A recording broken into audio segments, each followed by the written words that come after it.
Well, you're speaking right now to the last Black columnist at the Washington Post right now, given. That is that is wow. That Mm. is unacceptable. Yeah, I But will say in the opinion section specifically, there are some yeah, on the news, but yeah. opinion writer.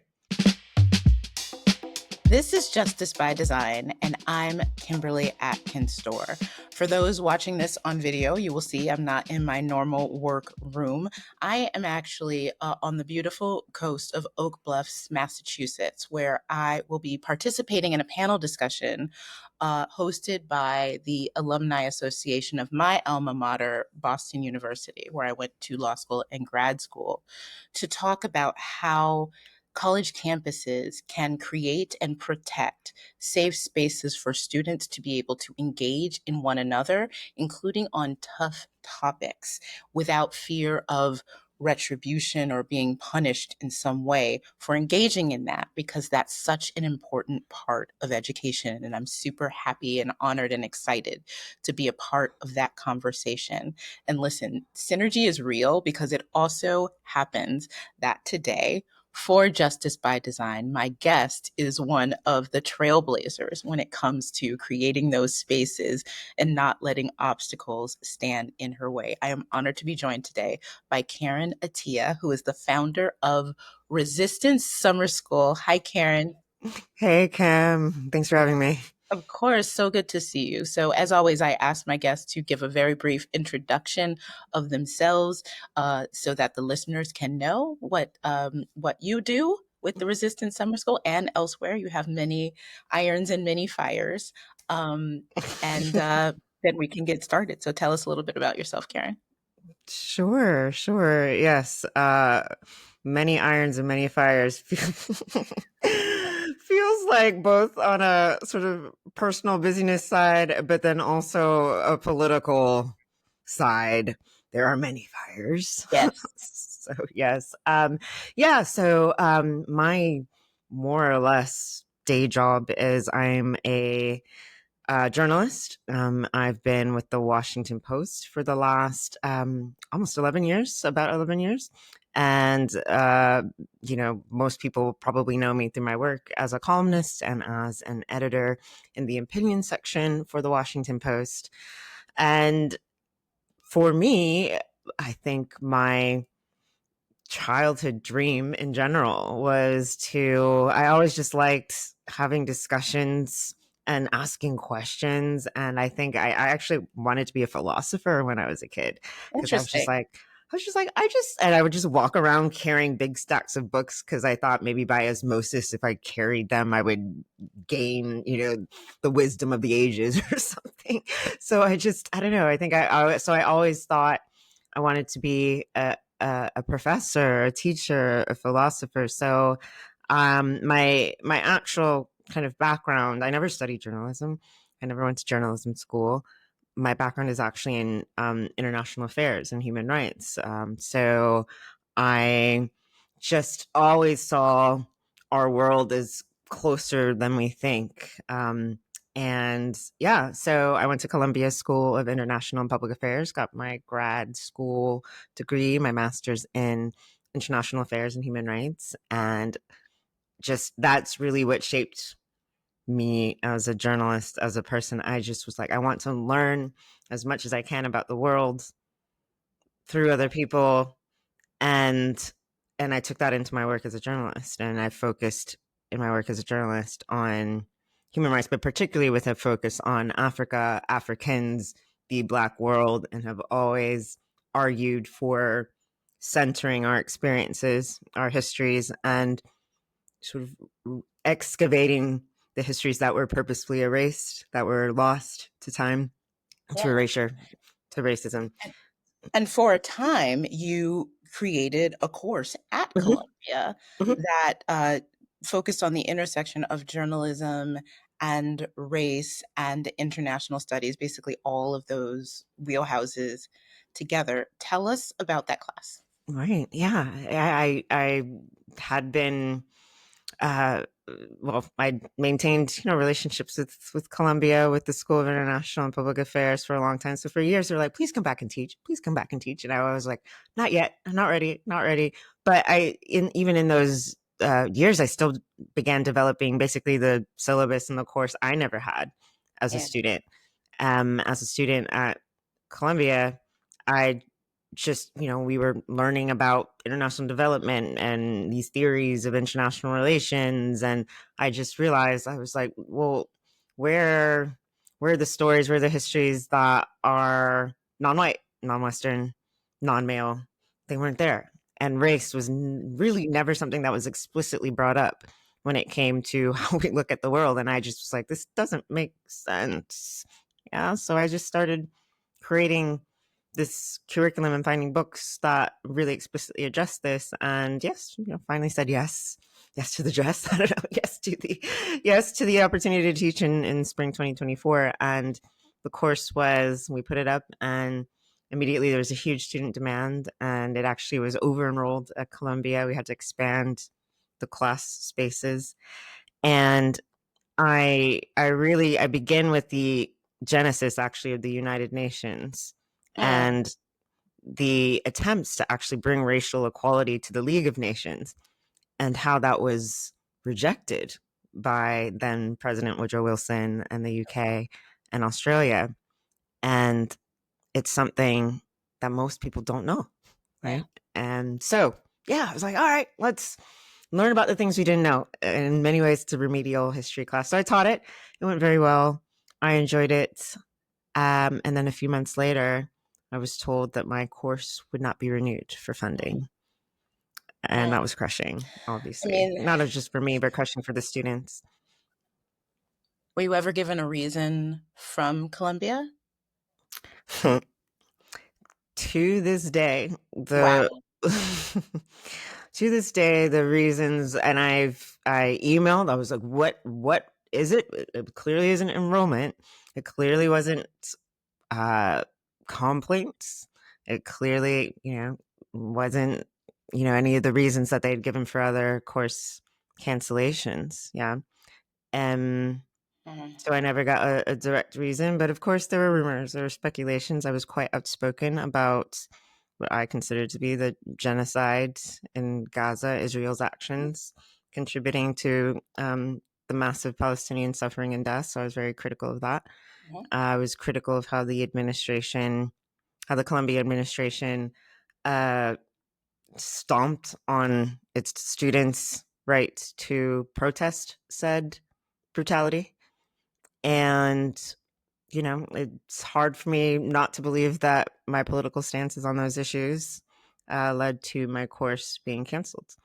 And the subsequent, as we lawyers call it, circumstantial evidence that it abounds, given everything that has happened with Columbia. I would say that where there is smoke, there is fire. I went to Columbia Graduate School as Mm. well. I went to the journalism school, which, Oh.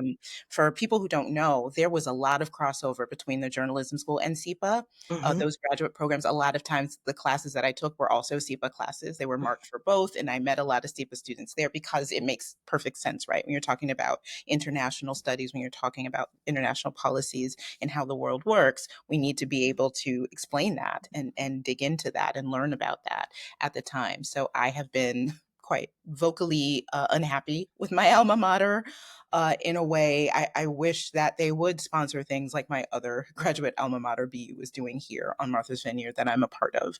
And I'm very disappointed. And I've let them know about that disappointment. But you, Karen, not to be stopped. And knowing that this is a class that got a lot of attention, that had a lot of interest, and that people were really clamoring for, did something else. You created your own school. That's fascinating. Tell us Mhm. about Resistance Summer School. Yeah, I mean, this honestly came out of, hmm. Well, like I said, I mean, Columbia canceled the class. I didn't go public about that. I was told not to go public about that. I was told to, like, just wait it out. Maybe we can have you back. Maybe in 2026, 2027, when all this blows over. And I just was like, the fire's here now, Yeah, right? The yeah, the the banning of teaching about race, even the banning of anything that has to do with diversity, anything considered quote unquote woke or whatever, that fire is here now. Yeah. mhm, So I think for me, I kept quiet. And then when I saw Columbia caving to the Trump administration, when I saw them further consider curtailing academic rights, freedom of speech rights, I was just like, why should I let the work that I've done in their name? Why should I wait for them to get their act together? Maybe. yeah, And then teach, but then teach with this specter of, oh, the axe could come from my head at any time again, right? And I guess so. This was really just out of not even a whim. I wasn't even really thinking about it. Again, I love teaching so much, and I was sad about not having an opportunity to get better at teaching. I mean, so I just put out a post on Blue Sky. I was like, hey guys, I've got this course on race and media, would any of y'all be interested? And honestly, Kim, I would have been super happy if like 20 people signed up. I would have been like, great, like that'll be a great kind of intimate seminar. I could make maybe a little money on the side and I could still keep perfecting this course, still keep getting better for me. That's what I was thinking. And I think also, like a lot of people, I was also feeling powerless at everything that was happening in terms of the institutions crumbling, a bit hopeless. And I was like, what could I do that's like not just shouting? I don't know, like I write columns but it feels sometimes like it goes into a void. yeah. And I was like, well, this is what my offering. So, but what I did not expect was, yeah, like I said, 20 or 30 people, I would have been like, cool, boom, let's find a tree. We'll meet under it. Like, let's go. um, what happened was 2,000 people responded. Wow. And I was like, oh, okay, we've got something here. And to this day, I still can't explain the sequence of it. Like there's something in my head, just like, keep going, keep going, keep going. Yeah. Okay. Um, so people said they were interested. People said that they would be willing to pay. And I was like, okay, we got something. And then finally my friends were like, just put up the links, Karen, just open it up, just do it, just do it.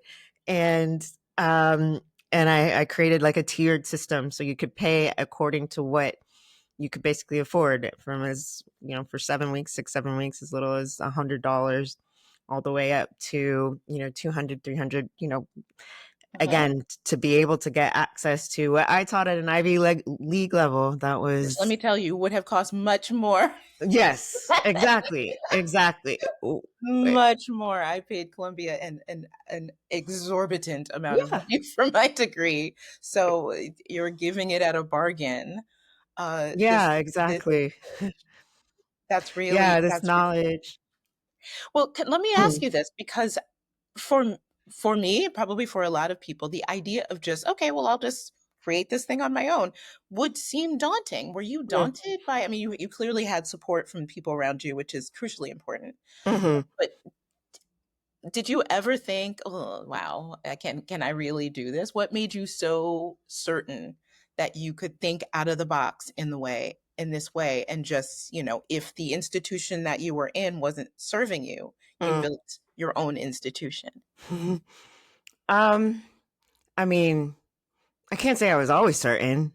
I think the key to it all is moving anyway, Mhm. right? I remember when moving from, especially as a journalist, like moving from people clicking Yeah, to actually asking people, will you open your wallet for this? I remember yeah, being like panicked, like opening like actually asking people to commit and be like, what have I done? Oh my gosh, it's going to look stupid. It's people aren't, people maybe, yes, they'll click the heart, but they're not actually going to join me. They're not actually going to commit time.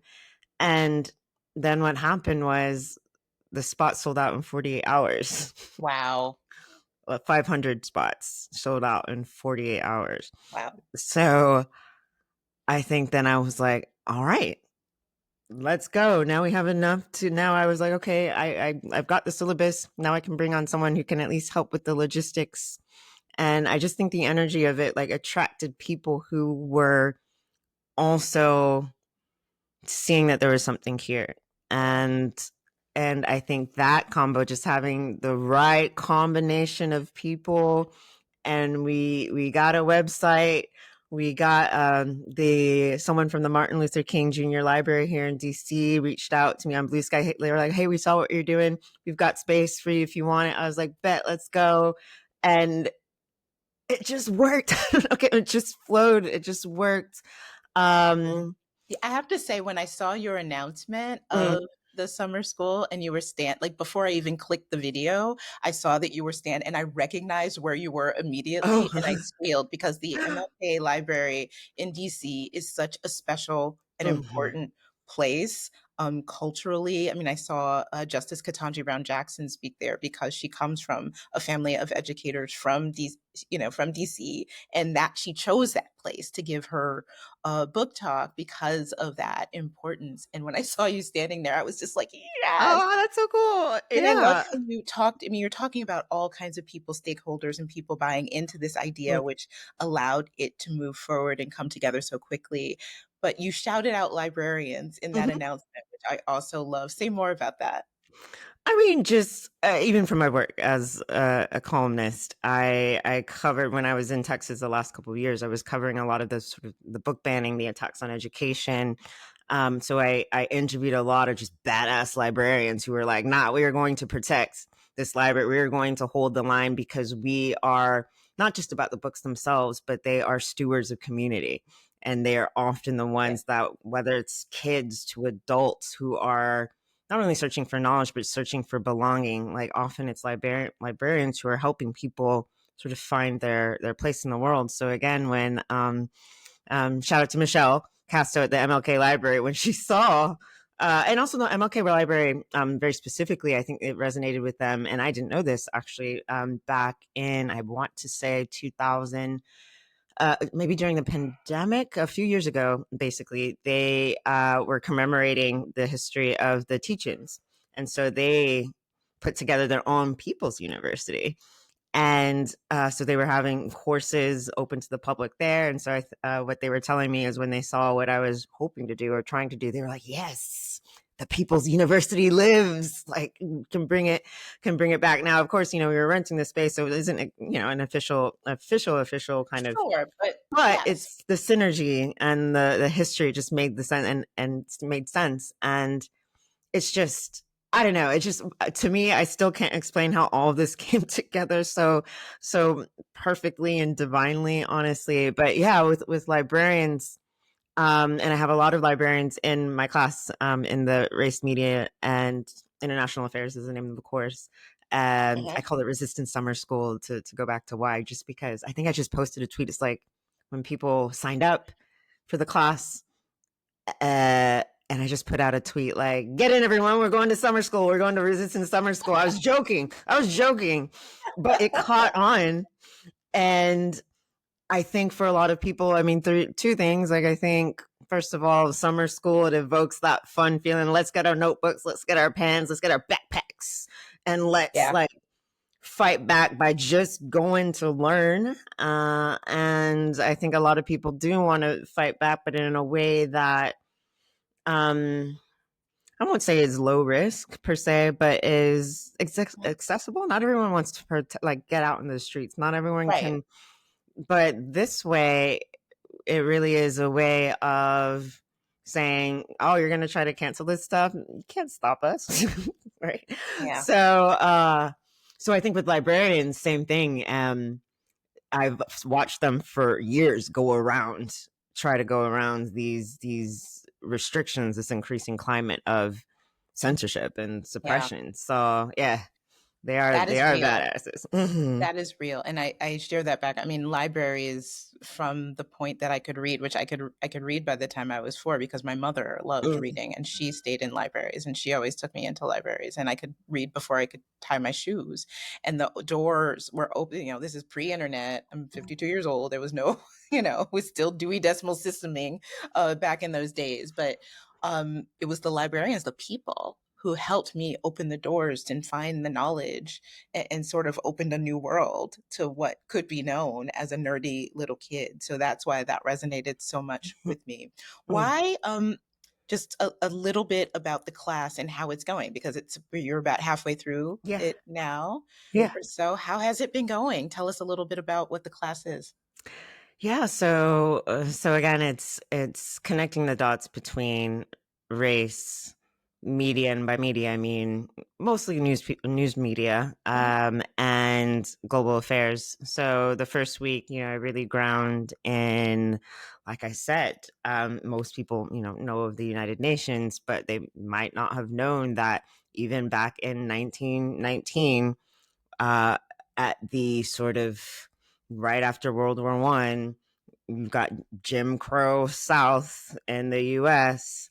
Um, you're having these countries that are seeing that the West versus the West versus the rest is becoming this dividing line around the world, right? Yeah. And so I really ground sort of the unknown history of the attempts by non-Western countries to say, hey, West, uh, there is owed to every human being a level of dignity and respect, regardless of where they come from. And all the Japanese delegation wanted was to have a few lines in that charter.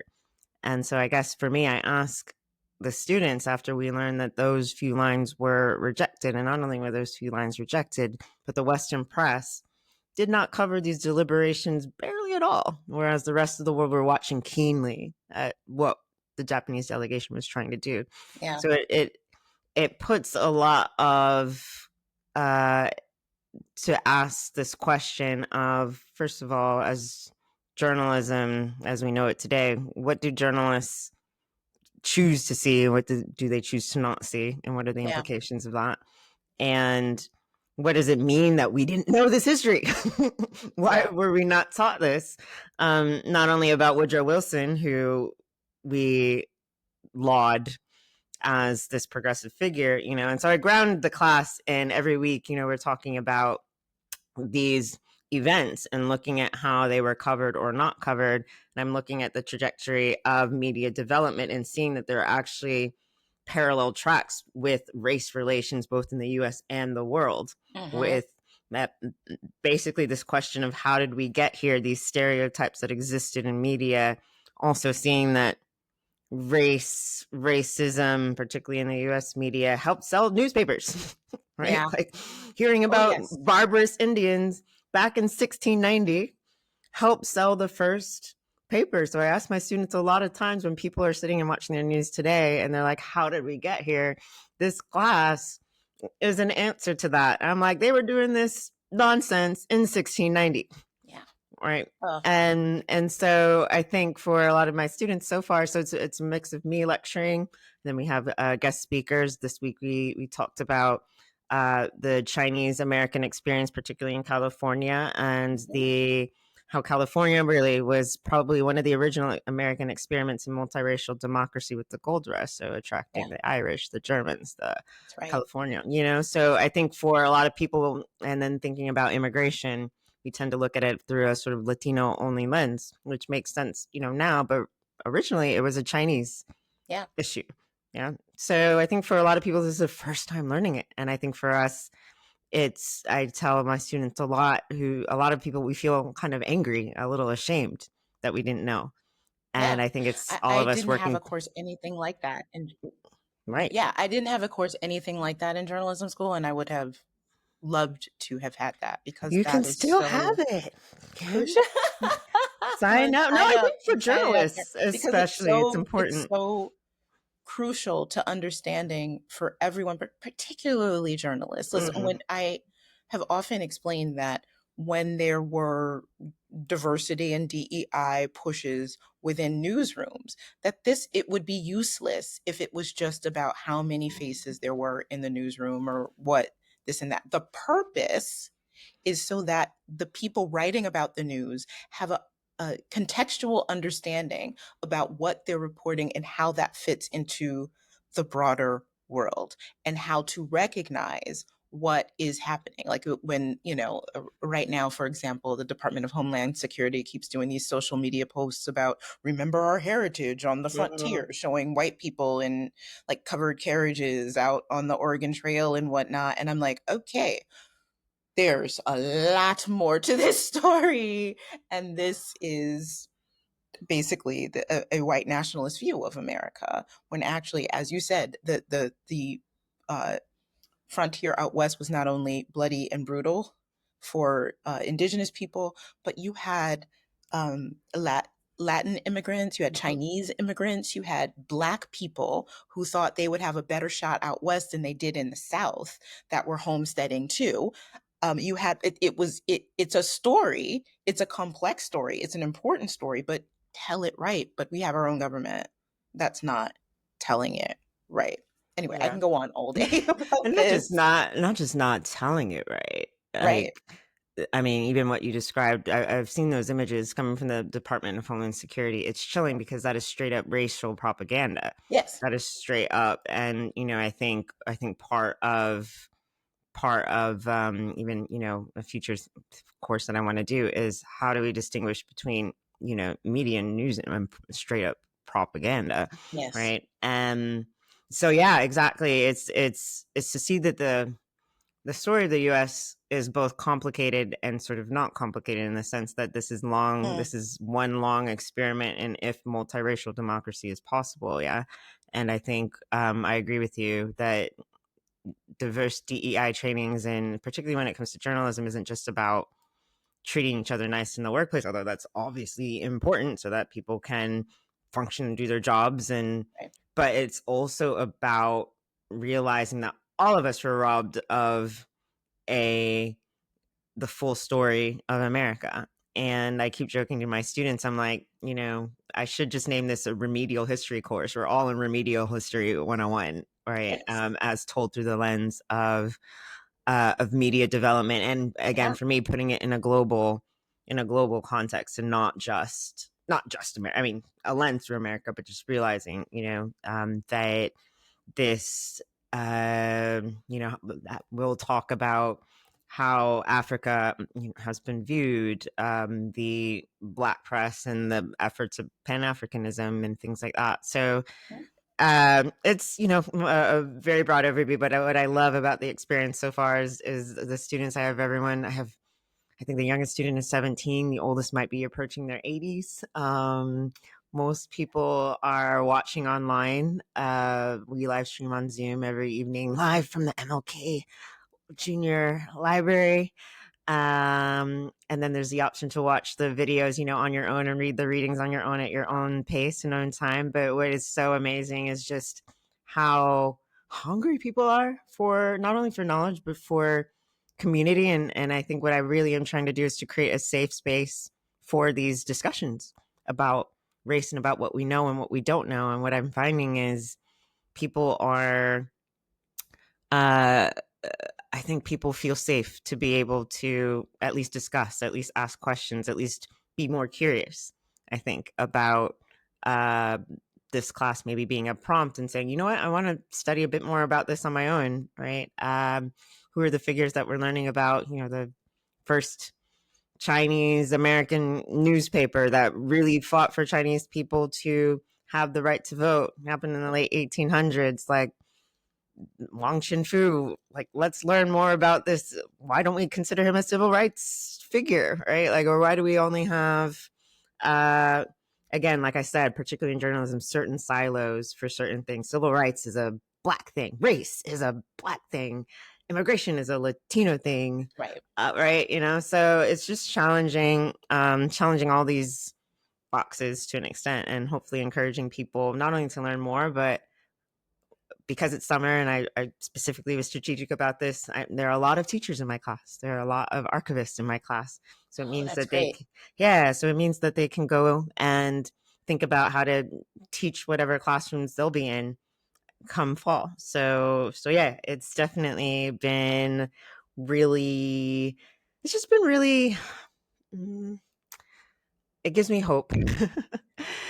you know? It gives me hope too. Mm, So my last question to you is, we're both newspaper columnists.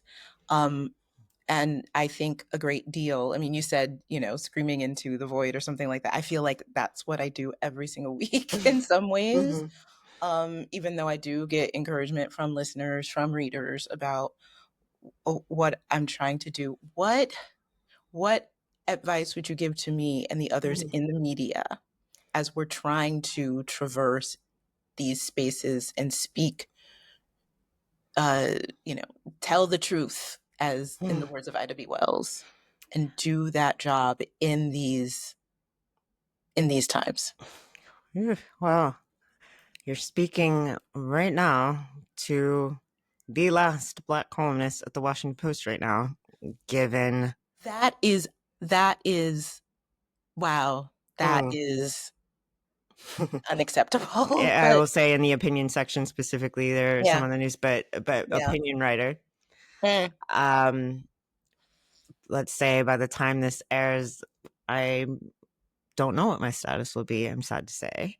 mm, So that being said, my thought and my advice, especially right now, is to write like hell. mhm, Right? We're up against forces, particularly, I would argue, and I've said this for years, particularly when it comes to Black women having public mm, platforms.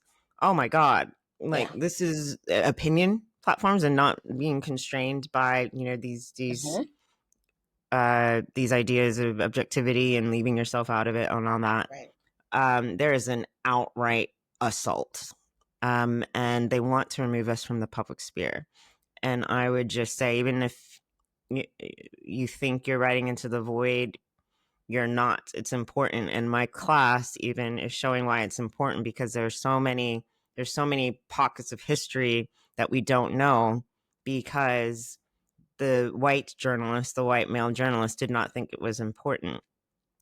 And so when we say journalists are the first draft of history, it really is true. When we see that something has happened, this lays the groundwork for historians, for filmmakers, for other information workers Right. to build upon that. So it is so important to document what's happening right now. It is so important to keep paper copies of what we're doing right now. As amazing as the internet is and as digitization is, I also think about sometimes how ephemeral these things are. Oh, so So, much. So much. so It's I would really say true. I think it's time for all of us to study. I actually feel, regardless of what happens with me in journalism right now, I feel I'm never going to stop writing. That is for damn sure, for sure. And I think right now it's a time to really dig deep and think about, what are you willing to give right now? What are you maybe having willing to give up? I think for your values in this time, everyone's going to be different for everyone, but I can say for me, I I just have always been guided. I'll never forget at NABJ.